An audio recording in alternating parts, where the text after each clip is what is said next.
বাপ মার পরে যদি নিঃস্বার্থভাবে ফ্যামিলিকে কেউ ভালোবাসে তাহলে প্রত্যেকটা প্রবাসী। আজকে একটা প্রবাসীর গল্প আপনাদেরকে শোনাবো। আসসালামু আলাইকুম ও রহমতুল্লাহি ওবরাকাতু।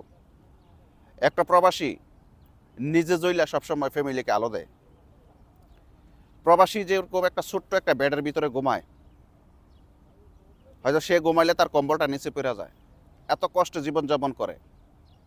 তারপরে ফ্যামিলিকে একটা বড় একটা বাড়ি বানায় দেয়, ভালো একটা খাট পালং বানায় দেয় যে তোমরা আরামে আয়েসে থাকো, কিন্তু নিজে ওই ছোট্ট বেডটাতে থাকে। এক রুমে 6 জন 8 জন 10 জন, ঠিকমতো মন খুলে একটা কথা বলতে পারে না ফ্যামিলির সাথে। এরকম কষ্টে জীবনযাপন করার পরেও ফ্যামিলিকে সচল রাখার জন্য সর্বোচ্চ চেষ্টা করে। তো অনেক ফ্যামিলিতে আছে প্রবাসীরা লাখ লাখ টাকা কাজ করে দেয়, ফ্যামিলি সবাই বেমানি করে।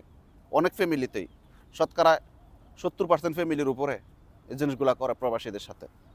এই প্রবাসে যে এত কষ্ট আত্মত্যাগ দেয়, কিন্তু আপনারা যে প্রবাসীদের সাথে বেমানি করেন, এটা আপনারা খুব খারাপ করেন।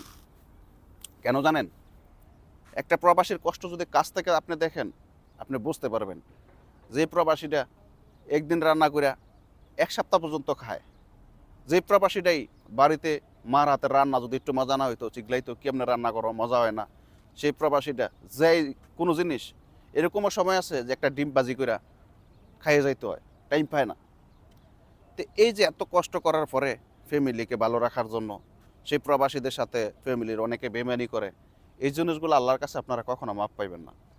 তো যতটুকুই পারেন ফ্যামিলিকে সবসময়, ফ্যামিলির লোকেরা সবসময় প্রবাসীদেরকে সাপোর্ট দিবেন, মানসিক সাপোর্ট দিবেন। দেখেন প্রবাসীরা কিন্তু ফ্যামিলির কারো কাছে কিচ্ছু চায় না, একটু ভালোবাসা চায়। আপনারা ভালোবাসেন ওদেরকে, ওদেরকে স্নেহ করেন, মমতা দেন, আর ওদেরকে সবসময় খোঁজ খবর রাখেন। প্রবাসীরা কিন্তু প্রত্যেকটা প্রবাসীর জায়গার থেকে এই জিনিসটাই চায়।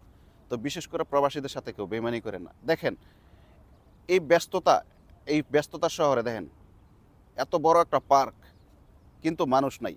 সবাই সবার কর্মস্থান নিয়ে ব্যস্ত, মানুষ নাই। তো সবাই চেষ্টা করবেন প্রবাসীদের সাথে সুন্দর ভালো সম্পর্ক রাখার জন্য।